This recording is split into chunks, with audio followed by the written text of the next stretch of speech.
నేను నీ కోసం చూస్తున్నది, నా గుండె నీ కోసం కొట్టుకుంటుంది, నా కళ్ళు నిన్నే వెతుకుతున్నాయి ప్రభు. నీ హృదయమంతటితో నువ్వు ఆయన సన్నిధిని నిరంతరం వెతికినప్పుడు ఉండగలడా నీ దగ్గరికి రాకుండా? ఆగగలడా నీ దగ్గరికి రాకుండా? ఎబ్బోకు రేవు దగ్గర యాకోబు వారిని దాటించిన తర్వాత యాకోబు ఒక్కడే ఒంటరిగా మిగిలిపోయి ఎవరి కోసం ఒంటరయ్యాడో తెలుసు యేసయ్యకి. దిగొచ్చాడు యాకోబు దగ్గరికి. యాకోబు దగ్గరికి వచ్చి యాకోబును సరిచేసి యాకోబును ఆశీర్వదించి యాకోబు కాళ్ళు పట్టుకొని ఏడుస్తుంటే ఏమన్నాడో తెలుసా? తెల్లవారుతుంది, ప్రజలు వస్తారు, నేను ప్రజలకు కనపడను, నాకు ఇష్టం లేదు, నువ్వు నా భక్తుడివి, నీకోసం వచ్చాను, వెళ్ళాలి నేను. అయ్యా 21 సంవత్సరం ఊడిగం చేసే ఒక ఆడ మనిషి కోసం ఎంత ప్రేమించాను ఊహించవచ్చు నువ్వు. 7 ఏళ్ళు ఆమె కోసం కొలువు చేస్తే వాళ్ళయ్యా ఇంకొక ఆమె 7 ఏళ్ళు కొలువు చేసి 14 ఏళ్ళు చేస్తే ఏమని ఇచ్చాడు? ఇచ్చినందుకు కృతజ్ఞతగా మరొక 7 ఏళ్ళు చేశాను. ఒక ఆడ మనిషి పేరు మీద 21 సంవత్సరం ఖర్చు పెట్టిన ప్రేమికుణ్ణి, అంత ప్రియమైన భార్యను కూడా వదిలేశాను ప్రభువా నీకోసం. నా పిల్లలు, భార్యలు, ఈ సంపద, మందలు నాకు ఏమీ పట్టట్లా, నాకు నువ్వు కావాలి, ఇప్పుడు రావాలి నువ్వు, లేకపోతే నాకు లైఫ్ లేదు. నేను మోసపరిచాను అని అనుకున్నా కానీ వరుసగా మోసపోయా, గాయాలమయమైపోయా, నా వల్ల కావట్లా. ఈ క్షణాన నువ్వు రాకపోతే నేను నాకుందో లేదో కూడా నాకు అర్థం కావట్లా. నా హృదయం అంతా గాయమైపోయింది, నా బ్రతుకు శూన్యమైపోయింది ప్రభు. సొంత వాళ్లే శత్రువులై నా ప్రాణము తీయగోరుచున్నారు, చావును ఎదురు చూస్తున్నారు. నాకు ఆదరణ లేదు ప్రభు, నాకు ఓదార్పు లేదు ప్రభు. ఆశీర్వాదం పొందాను అనుకున్నాను కానీ శాపం పొందినట్టుంది నా బతుకు. నా కోసం రావా, నువ్వు వస్తేనే నా లైఫ్, లేకపోతే లేదని కూర్చున్నాడు. యాకోబు హృదయం అంతటితో ఎదురు చూసిన ఎదురు చూపు ఫలించింది. మధ్యరాత్రికి వచ్చేసాడు, దిగొచ్చాడు. ఒక నరుడు అమ్మా నీవు అలా ప్రవర్తించొద్దు, నువ్వు అలా చెయ్యొద్దు, అది నీకు మంచిది కాదని దేవుడు మాట్లాడతాడు, వార్నింగ్ ఇస్తాడు. నీ మనసును నువ్వు కఠినపరుచుకుంటే తర్వాత జరిగే పరిణామాలు నీ నెత్తి మీదకే వస్తాయి, అవి అనుభవించేటట్టు చేస్తాడు. అన్ని విషయాల్లో దేవుడు నిన్ను ప్రేమించి నిన్ను పదే పదే దర్శిస్తూ ఉంటాడు. ఎందుకంటే ఒక ఎదిగిన కొడుకు కూతురికి నువ్వెంత స్వేచ్ఛనిస్తావో నీకు కూడా దేవుడు అంతే స్వేచ్ఛనిచ్చాడు. ఎదిగిన కొడుకు నువ్వు ఆపుతావా? నా ఇష్టమా, నా ఇష్టం నాన్న, ఏంది సరేరా నీ ఇష్టం అంటే చేసేదేముంది. దేవుడు కూడా అంతే, రా నా సహవాసానికి రా, నాతో గడుపు, నా శక్తిని పొందుకో, నా శక్తితో నింపబడు, లోకానికి దీవెనకరంగా మారుతావు, లోకానికి ఆశీర్వాదకరంగా మారుతావు, ప్రయోజనకరంగా మారుతావు అని దేవుడు మాట్లాడతాడు. దేవునికి అందుబాటులోకి రావాలి మనం. ప్రార్థనకు పిలుపునిస్తాడు, రమ్మంటాడు, కానీ బలవంత పెట్టడు. వాక్య ధ్యానానికి పిలుపునిస్తాడు, బలవంత పెట్టడు. సేవ చేయమని పిలుపునిస్తాడు, బలవంత పెట్టడు. అర్థమైందా? దర్శిస్తుంటాడు, మాట్లాడుతుంటాడు, ప్రేరణ కలుగజేస్తుంటాడు. అలాగే మారు మనసు కోసం కూడా పిలుపునిస్తాడు. రా మారు మనసు పొంది బాప్తిస్మం పొందు అని పిలుపునిస్తాడు. ఎవరినన్నా బలవంత పెట్టమన్నాడా? బలవంతంగా బాప్తిస్మం ఇవ్వమని ఒక్క చోటన్నా ఉందా? స్తోత్రం. అలాగాని ఒక్క చోట ఉన్న మొత్తాన్ని తాడుగట్టి ముంచేవాడిని, మొత్తాన్ని రోడ్డు పక్కన డ్రమ్ ఒకటి పెట్టుకొని ముసుకేయటం, ముంచటం, పంపించటం, తర్వాత తిప్పల తర్వాత. కానీ ఆ ఛాన్స్ ఇవ్వలా. వాళ్ళకై వాళ్లే రావాలి, తాము పాపులమని ఒప్పుకోవాలి, పాపాన్ని విసర్జించాలి. ఇది స్వచ్ఛందంగా వాళ్ళు ఒప్పుకుంటేనే రక్షణ రక్షణ రక్షణ రక్షణ రక్షణ. రెండోది ఈసారి ఎప్పుడన్నా చెప్తా. ఫస్ట్ పాయింట్ మీకు క్లియర్గా అర్థమైతే చాలు. దేవుడు మిమ్మల్ని బలవంత పెట్టడు, ప్రేరేపిస్తాడు ప్రేరేపిస్తాడు ప్రేరేపిస్తాడు.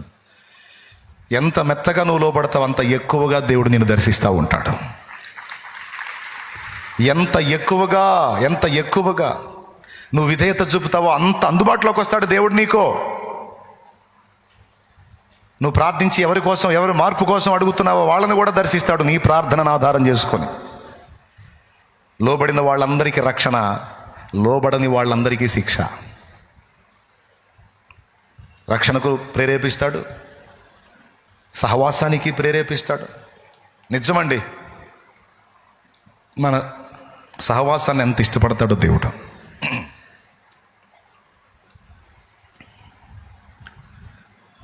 ఆయన సహవాసాన్ని ప్రేమించి ఆయన సన్నిధి కోసం పరితపించే వాళ్ళు ఎంతమంది ఈరోజు సమాజంలో. మనకు ముందు తరాల భక్తులు దేవునితో నడిచారు, దేవునితో సహవాసం చేశారు, దేవునితో సాంగత్యం చేశారు. వాళ్ళ దగ్గరికి ఎంత తగ్గించుకొని వచ్చాడో తెలుసు ఆయన. మీరు నమ్ముతారో నమ్మరో, డైరెక్ట్గా వ్యక్తిలాగా వచ్చాడు వాళ్ళ దగ్గరికి. వ్యక్తిలాగా వచ్చి కూర్చున్నాడు, వాళ్ళతో సహవాసం చేశాడు. పాత క్రొత్త నిబంధనల్లో నిరూపణలు ఉన్నాయి. ప్రాక్టికల్ లైఫ్లో కూడా కొంతమంది ఆయన అనుభవించారు. రియల్గా వ్యక్తిలాగా వచ్చి మనుషులతో మాట్లాడాడు. గతంలో చెప్పాను నేను, కొంతమంది వ్యక్తుల దగ్గరికి ఆయన వ్యక్తి రూపంలో వచ్చి మాట్లాడిపోయాడు. అసలు దేవుని కొరకు ఆకలి ఎంతమందికి ఉంది? అసలు తమంతట తాము హృదయమంతటితో దేవునికి వెళ్ళి ఎవరు తిరుగుతారో, దేవుని గురించి ఎవరు ఆలోచిస్తారో, దేవుని కోసం ఎవరు పరితపిస్తారో వాళ్ళని దృష్టిస్తూ ఉంటాడు ఆయన. దావీదు మనసు అలా పరితపించింది, దావీదుకు అందుబాటులోకి వచ్చాడు దేవుడు. పౌలు మనసు అలా పరితపించింది, పౌలుకు అందుబాటులోకి వచ్చాడు దేవుడు. నతనయేలు మనసు అలా పరితపించింది, అందుబాటులోకి వచ్చాడు దేవుడు. అబ్రహాం మనసు పరితపించింది, అందుబాటులోకి వచ్చాడు దేవుడు.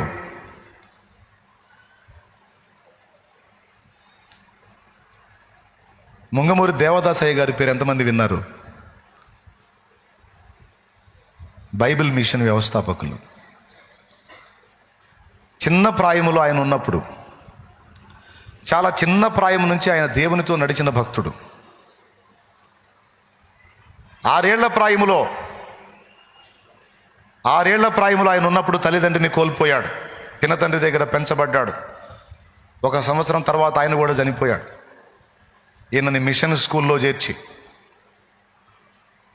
ఆ 6 సంవత్సరాల ప్రాయములో ఒక చిన్నవాడిని ప్రార్థన చేయమని ఒక బల్ల మీద నిలబెడితే పరలోక ప్రార్థన చేశాడు, విశ్వాస ప్రమాణం చెప్పాడు. ఈ రెండిటితో పాటు ఒక అద్భుతమైన ప్రార్థన చేశాడు ఆ చిన్న వయసులో. యేసు ప్రభువా, నేనున్న వయసులో నీవున్నప్పుడు నీవెలాగూ నడిచితివో, ఎలాగూ బ్రతికితివో, ఇదిగో ఈ వయసులో నేను కూడా నీ వలె బ్రతుకున్నట్లు నాకు సహాయము చేయమని ప్రార్థన చేశాడంట ఆ వయసు.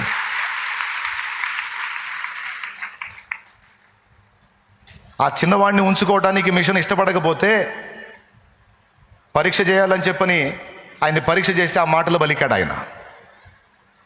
మనిషి చూస్తే చిన్నోడు, 6 ఏళ్ల ప్రాయం కలిగిన వాడు ఇంత ఆలోచనాత్మకమైన ప్రార్థన చేశాడేంటని మైండ్ పోయింది వాళ్ళకి. అంటే అప్పుడు అర్థమైపోయింది, ఈ చిన్నవాడు దేవునితో ఉన్నాడు, దేవునితో నడుస్తున్నాడు, అందుకే ఈ జ్ఞానం ఇతనికి ఉన్నది అని వాళ్ళు గ్రహించారు.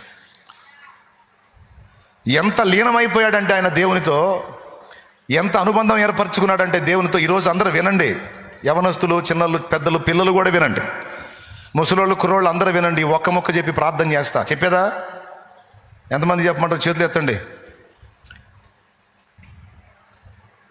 పాపం రాత్రి ఆన్లైన్ చేశారు, మీ ఎగసాట్లు చూడలేక అల్లాడిపోతున్నాను నేను. ఏందో ఒక్కరోజు నిద్రగాస్తే మన మొఖాలు చూడాచి కాదు, వరద బాధితుల మొఖాల్లాగా ఒక్కరోజే నిద్ర కాసింది. అది కూడా మళ్ళీ సగం పూట నిద్ర పోయారు కూడా. అయినా సరే మొఖాలు, ఆ దుప్పట్లు నా దాకా వస్తాయో రావు, ఆ గిన్నెలు నాకు ఇస్తారో ఇయ్యరో అన్నట్టు పెట్టారు ఫేసులు. అందుకే వదిలేస్తే ఇబ్బంది పడవాకండి. 12 ఏళ్ల ప్రాయము గల చిన్న బాబులాగా యేసయ్య వచ్చాడు ఆయన ఉన్న దగ్గరికి. ఆయన వచ్చిన సమయంలో ఈయన బజారుకి వెళ్ళాడంట. ఆయన చరిత్రలో ఉంది, ఆయన సాక్ష్యం పుస్తకంలో ఉంది. చదవండి, ఇంట్రెస్ట్ ఉంటే భక్తుల చరిత్రలు చదవండి, అట్టనన్నా రేపబడతారు. ఆయన బజారుకి వెళ్ళాడు. అప్పుడు వచ్చాడు ఒక చిన్న పిల్లవాడు, ఆయన వయసు పిల్లవాడిలాగా వచ్చి దేవదాస్ అని 3 సార్లు పిలిచాడు. ఆయన అక్క వరుస ఆమె ఉంది, అక్క లేడు బాబు అని చెప్పిందట. సరే నేను వచ్చి వెళ్ళానని చెప్పు అన్నాడు. ఎవరో బాబు వచ్చాడు, దేవదాస్ నీ కోసం వచ్చి వెళ్ళానని చెప్పమన్నాడు. ఎవరు వచ్చారో ఆయనకు తెలుసు. ఆయన ఎవరితో స్నేహం చేస్తున్నాడో ఆ ప్రాణ స్నేహితుడే వచ్చిపోయాడు.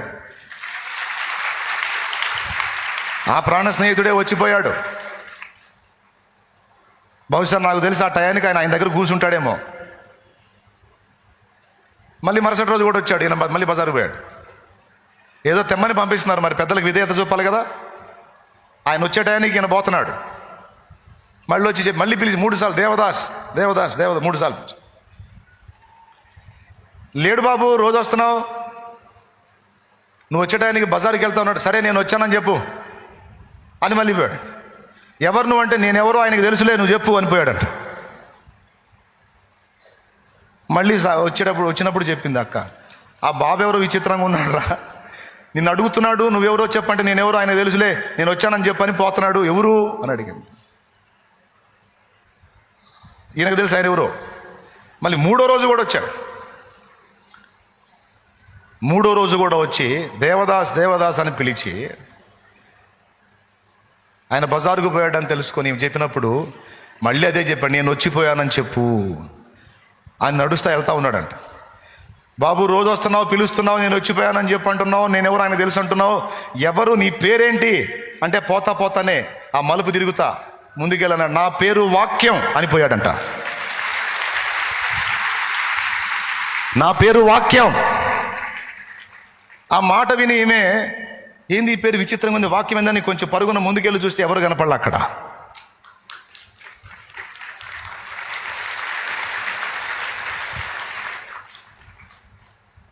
ఎంత అనుబంధం ఏర్పరచుకున్నాడో చూడు యేసయ్యతో. అది భక్తి, అది సహవాసం.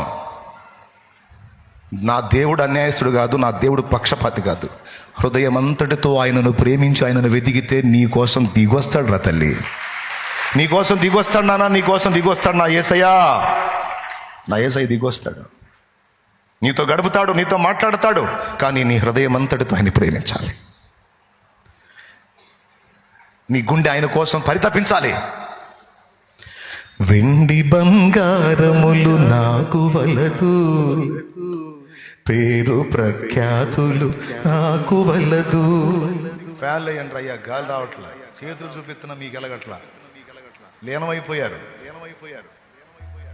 అంతకుముందు ఇక్కడ పెట్టిన దగ్గరకు ఉన్నాయి, కాస్త గాలి వచ్చింది, మా వాడు కిలోమీటర్ పెట్టాడు, ఏనుగంత ఇది ఇచ్చి పొరపాటును కూడా రావట్లా. ఏడున్నాడో వాడు, పెద్ద మనిషి.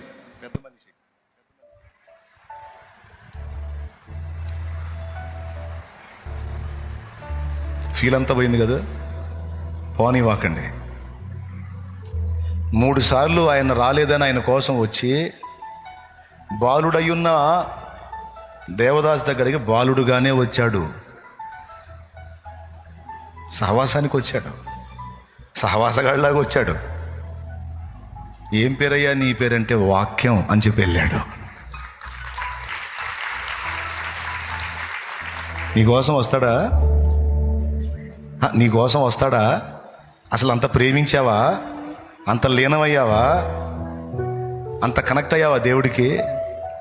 అంత వశపరుచుకున్నావా దేవుడిని? అంత అందుబాటులోకి వెళ్ళావా దేవుడికి? 12 ఏళ్ల లోపు వయసోడు.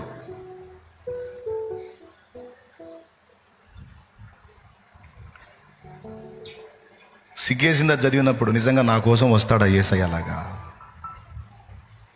నా కోసం కూడా వచ్చాడు. తమిళనాడు ఆదరికి చెన్నై నుంచి 500 కిలోమీటర్ల దూరం అవతలికి తెలియని ప్రాంతానికి వెళ్ళి రిటర్న్ ప్రయాణమై ఛార్జీకి డబ్బులు లేని స్థితిలో వేరే వాడు ఇచ్చిన డబ్బులు తీసుకొని ఛార్జీకి పెట్టుకొని వస్తున్న మార్గంలో డబ్బులు ఏం చేయాలో, ఎటు పోవాలో, ఎలా చేయాలో ఏమీ తెలియని పరిస్థితుల్లో ఎవరో ఒక అనామకుడిలాగెక్కి అంతా తమిళ భాష మాట్లాడే మనుషుల మధ్యలో తెలుగులో నన్ను బలకరించాడు.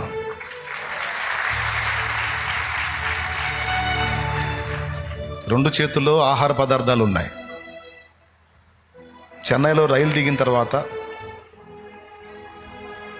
మళ్ళీ ట్రైన్ ఎక్కించి టికెట్ తీసుకోవాకు అని చెప్పాడు. ఎందుకు తీసుకోవద్దంటే నేను రైల్వే అధికారినిలే అన్నాడు.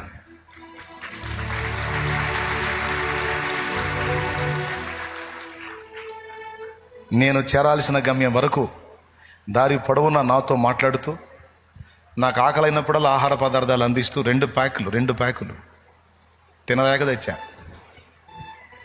ప్రయాణం బయలుదేరేటప్పుడు కన్నీరు పెట్టుకున్నా, ఛార్జీ కూడా డబ్బులు లేవు ప్రభా, నా పరిస్థితి ఏందని. నాతో నడిచాడు, ప్రయాణం చేశాడు, నాకు ఆహార పదార్థాలు ఇచ్చాడు. నాకు పైసలు లేవే అన్న చింత కలగనేలా. నేను చేరాల్సిన గమ్యస్థానం సమీపంలోకి వచ్చి ముందు ఆయన దిగాడు, తర్వాత వచ్చే స్టేషన్లో నువ్వు దిగమన్నాడు. మమ్మల్ని ఎవరు అడ్డగించాలా, ఎవరు ప్రశ్నించాలా, ఎవరు టికెట్ అడగాలి, ఎవరు ఆక్షేపించాలా? మరి ఎవరై ఉంటారు? నన్ను మాట్లాడింది, నన్ను పలకరించింది, నా కడుపు నింపింది, ఛార్జీకి పైసలు లేకపోతే ఆయన నా పక్క నుండి నడిపించి తీసుకొచ్చింది ఎవరై ఉంటారు? నేను నా ప్రభువే అనుకుంటున్నాను.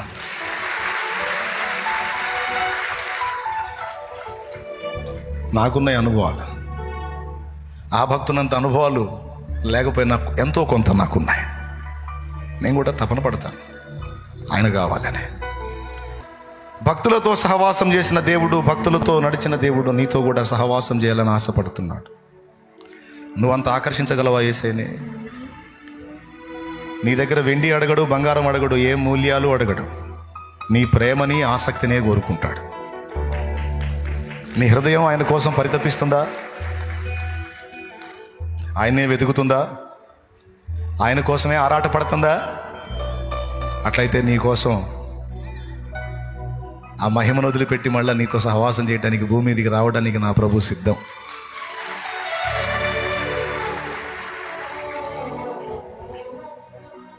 నాడు బిలాము దగ్గరకు వచ్చి మాట్లాడాడు, అబ్రహాం దగ్గరకు వచ్చి మాట్లాడాడు, నోవాహు దగ్గరకు వచ్చి మాట్లాడాడు, హనోకుతో నడిచాడు. అబద్ధాలా? కానీ ఏది దేవుణ్ణి ప్రేమించే గుండె? ఏది? అయిపోయింది కోటం, ఆకలి అవుతుంది, ఒక ముద్ద తింటాం, కాసేపు అడ్డం పడతాం, ఎండ తప్పించుకుంటాం, చిన్నగా లెగుతాం, ఆ సెల్లు తీస్తాం, ఏడుంది కత్తి ఆడుంది, కత్తి రామ్మ బయటికి అని దాన్ని తీస్తాం, తీసిక దానిలో ముఖం పెడతాం, ఎన్నదంతా పోయిద్ది, ఇంటికి పోయేసరికి శూన్యం. ఏమన్నా అక్క, ఇదేగా బతుకులన్నీ. అవన్నీ పక్కన పెట్టి మౌనంగా కూర్చొని దైవ ధ్యానం చేసేవాళ్ళు ఎంతమంది? దేవుని రాక కోసం ఎదురు చూసేవాళ్ళు ఎంతమంది? దేవుని సన్నిధి కోసం పరితపించే వాళ్ళు ఎంతమంది? ప్రభువా, నా దగ్గరికి రావా, నాతో కూర్చోవా, నన్ను దర్శించవా, నాతో మాట్లాడవా, నాకు నువ్వు కావాలయ్యా, నేను నీ కోసం చూస్తున్నది, నా గుండె నీ కోసం కొట్టుకుంటుంది, నా కళ్ళు నిన్నే వెతుకుతున్నాయి ప్రభు. నీ హృదయమంతటితో నువ్వు ఆయన సన్నిధిని నిరంతరం వెతికినప్పుడు ఉండగలడా నీ దగ్గరికి రాకుండా? ఆగగలడా నీ దగ్గరికి రాకుండా? రేవు దగ్గర యాకోబు వారిని దాటించిన తర్వాత యాకోబు ఒక్కడే ఒంటరిగా మిగిలిపోయాను. ఎవరి కోసం ఒంటరయ్యాడో తెలుసు యేసయ్యకి. దిగొచ్చాడు యాకోబు దగ్గరికి. యాకోబు దగ్గరికి వచ్చి యాకోబును సరిచేసి యాకోబును ఆశీర్వదించి, యాకోబు కాళ్ళు పట్టుకొని ఏడుస్తుంటే ఏమన్నాడో తెలుసా? యాకోబు, తెల్లవారుతుంది, ప్రజలు వస్తారు, నేను ప్రజలకు కనపడను, నాకు ఇష్టం లేదు, నువ్వు నా భక్తుడివి, నీకోసం వచ్చాను, వదిలిపెట్టు, వెళ్ళాలి నేను. అయ్యా, 21 సంవత్సరం ఊడిగం చేసే ఒక ఆడ మనిషి కోసం ఎంత ప్రేమించానో ఊహించవచ్చు నువ్వు. 7 ఏళ్ళు ఆమె కోసం కొలువు చేస్తే వాళ్ళయ్యా ఇంకొక ఆమెను ఇచ్చాడు. మళ్ళీ 7 ఏళ్ళు కొలువు చేసి 14 ఏళ్ళు చేస్తే ఏమని ఇచ్చాడు? ఇచ్చినందుకు కృతజ్ఞతగా మరొక 7 ఏళ్ళు చేశాడు. ఆ ఒక ఆడ మనిషి పేరు మీద 21 సంవత్సరం ఖర్చు పెట్టిన ప్రేమికుణ్ణి, అంత ప్రియమైన భార్యను కూడా వదిలేశాను ప్రభువా నీకోసం. నా పిల్లలు, భార్యలు, ఈ సంపద, మందలు నాకు ఏవి పట్టట్లా, నాకు నువ్వు కావాలి, ఇప్పుడు రావాలి నువ్వు, లేకపోతే నాకు లైఫ్ లేదు. నేను మోసపరిచాను అని అనుకున్నా కానీ వరుసగా మోసపోయా, గాయాలమయమైపోయా, నా వల్ల కావట్లా. ఈ క్షణాన నువ్వు రాకపోతే రేపు అనేది నాకు ఉందో లేదో కూడా నాకు అర్థం కావట్లా. నా హృదయం అంతా గాయమైపోయింది ప్రభు, నా బ్రతుకు శూన్యమైపోయింది ప్రభు. సొంత వాళ్లే శత్రువులై నా ప్రాణము తీయగోరుచున్నారు, నా చావును ఎదురు చూస్తున్నారు. నాకు ఆదరణ లేదు ప్రభు, నాకు ఓదార్పు లేదు ప్రభు. ఆశీర్వాదం పొందాను అనుకున్నాను కానీ శాపం పొందినట్టుంది నా బతుకు. నా కోసం రావా, నువ్వు వస్తేనే నా లైఫ్, లేకపోతే లేదని కూర్చున్నాడు. యాకోబు హృదయం అంతటితో ఎదురు చూసిన ఎదురు చూపు ఫలించింది. మధ్యరాత్రికి వచ్చేసాడు, దిగొచ్చాడు. ఒక నరుడు మగ్దలీన ఏడ్చింది, నా యేసు దేహాన్ని ఎవరు ఎత్తుకొని పోయారు, నా ప్రభు వేడి ఎవరు తీసుకెళ్లారు, నా యేసు యేసు యేసు అని ఏడుస్తూ. ఆగలిగాడా? మగ్దలీన దాటిపోయాడా? లేదు. మగ్దలీన హృదయం అంతటితో యేసును ప్రేమించి, యాకోబు హృదయం అంతటితో ప్రభువుని వెతికాడు. దిగొచ్చి యాకోబుతో మాట్లాడి ఆ మాటలు భలే ముచ్చటేస్తాయండి. తెల్లవారుచున్నది కనుక నన్ను పోనిమ్ము అంటే గుట్టుకొచ్చాడు భక్తుడి దగ్గరికి. అందరి దగ్గరికి రాడు, తనను వెతికిన ప్రియమైన భక్తుని దగ్గరికి దిగొచ్చాడు. యాకోబు దేవుడేగా నీ దేవుడు, మగ్దలేన దేవుడేగా నీ దేవుడు నా దేవుడు, దేవదాసు దేవుడేగా నీ దేవుడు నా దేవుడు. వారి దగ్గరికి అయ్యా అని ఆర్తధ్వని చేసినప్పుడు దిగొచ్చిన నా తండ్రి నీ దగ్గరికి ఎందుకు రాడు? నీ దగ్గరికి ఎందుకు దిగిరాడో? నిన్ను ఎందుకు దర్శించడు? నీతో ఎందుకు మాట్లాడాడు? నువ్వు ఆయన ప్రేమిస్తే, నువ్వు ఆయన వెతికితే, ఆయన సన్నిధిని కోరుకుంటే, నీ గుండె నిరంతరం ఆయననే అన్వేషిస్తే, నీ దగ్గరికి రాక ఎవరి దగ్గరికి వస్తాడు? నీతో మాట్లాడక ఎవరితో మాట్లాడతాడు? నీతో సహవసించక ఎవరితో సహవసిస్తాడు? శక్తిని నీకివ్వక ఎవరికి ఇస్తాడు? ఆలోచించి ప్రార్థన చేయి. ఇప్పటిదాకా చెత్త కోసం వెతికావు, చెత్త కోసం ఆలోచించావు. చెత్త కోసం కాదు, లోకం కోసం కాదు, నా తండ్రి కొరకు ఎదురు చూడు. నా ప్రభువుని ప్రేమించు. నేను కూడా ప్రేమించాలి, మీరు ప్రేమించాలి.